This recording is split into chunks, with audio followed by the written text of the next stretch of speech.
तो दोस्तों स्वागत है आप सभी का हमारे चैनल की एक बिल्कुल ही नई वीडियो के अंदर, जहां पर आज की इस वीडियो के अंदर हम बात करने वाले हैं साउथ इंडस्ट्री के लेटेस्ट मूवी कांतारा चैप्टर 1 के बारे में, जो पूरे भारत में रिलीज हो चुकी है। और इसको लेकर खास बात तो ये है कि इसमें महान देवी देवताओं का मिश्रण देखने को मिलेगा।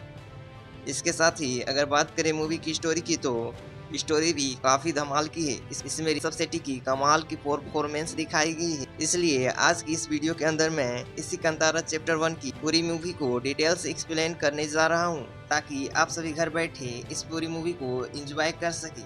तो इसी बात पे जल्दी से वीडियो को लाइक कर दीजिए, और चैनल पर नए हो तो चैनल को सब्सक्राइब करके बेल आइकन दबा दीजिए। और अगर आपको ये वीडियो पसंद आए तो कमेंट्स के अंदर कंतारा कंतारा 2 बार लिखें। तो फिर आइए अब हम बिना किसी देरी के आज की इस कमाल की वीडियो को स्टार्ट करते हैं।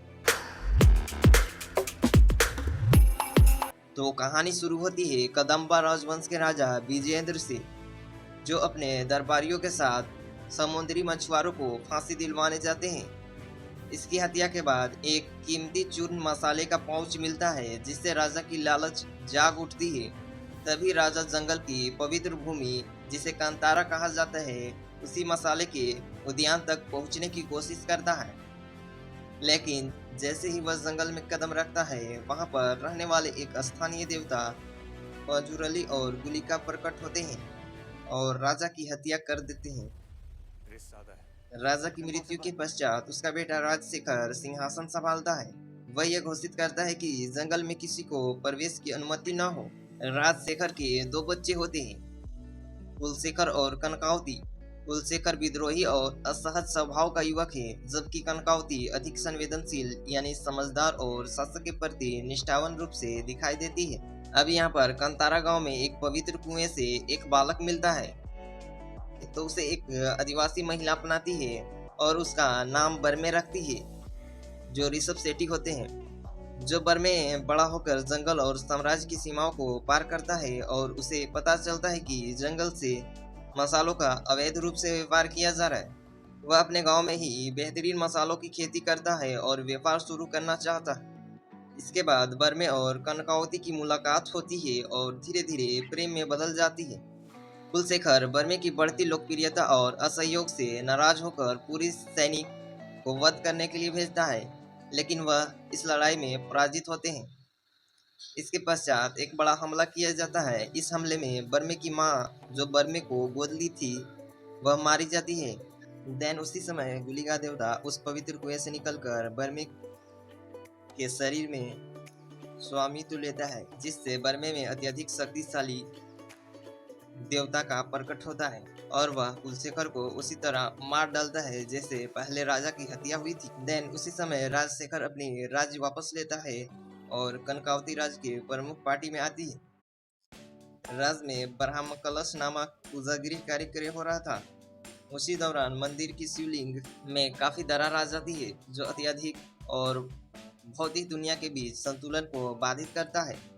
इसमें कनकावती सुझाव देती है कि गांव के देवताओं को राजा मंदिर यानी राजा के मंदिर में स्थानांतरित किया जाए, ताकि संतुलन बन सके। आदिवासियों और बर्मे इसे स्वीकार करते हैं।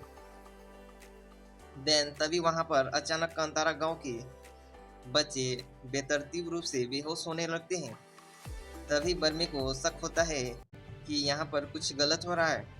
जब बर्मे को पता चलता है कि कनकावती ही इसके पीछे षड्यंत्र रच रही है। वह बचपन में ही एक प्रतिद्वंदी जाति कदप्पा द्वारा जीवित की गई थी। वह अपने पिता राजशेखर और कदप्पा के लोगों के साथ मिलकर देवताओं की शक्ति को नियंत्रित करना चाहती है। देन तभी वहां पर बर्मे युद्ध की घोषणा करता है। युद्ध के दौरान ही कनकावती अपनी काली विधि के माध्यम से अपने पिता को शक्ति प्रदान करती है, जिससे वह बर्मे का सामना कर सके। बर्मे को एक रहस्यमय मछुआरे मिलता है, जिसने शुरुआत में बर्मे को मसाले के पाउच दिया था, और वे बर्मे से कहता है कि वापस तुम उसी पवित्र कुएं में जाओ। तो उसी समय बर्मे एक छिपे कमरे में जाता है, जहां शिवलिंग और एक दिव्य त्रिशूल रखा होता है। तभी बर्मे उस त्रिशूल को छूता है, तो फिर से गुलिका देवता उसमें प्रवेश करता है और बीच पंजुरुली देवता सिंह के चारों ओर आग जला देता है और राजा के किले पर हमला करता है। तभी वहां कनकावती गुलिक से तंज करती है, यानी गुलिज में नहीं छूती है। इस पर देवी शक्ति चामुंडी बर्मे में प्रवेश करती है। तभी बर्मे अर्धनारीश्वर रूप ले लेता है, यानी पुरुष और महिला ऊर्जा का एक रूप। इस शक्ति के बल से बर्मे कनकावती और राजशेखर दोनों को मारता है और कंतारा शक्ति बहाल करता है, जिसके बाद बर्मे उसी पवित्र कुएं में वापस कूद जाता है और अदृश्य हो जाता है। देन तभी वहां पर कहानी का एंड हो जाता है। तो ऐसी ही अफर्मेटिव वीडियो के लिए चैनल को सब्सक्राइब करें। मिलते हैं अगले वीडियो में, तब तक के लिए लाइक करें।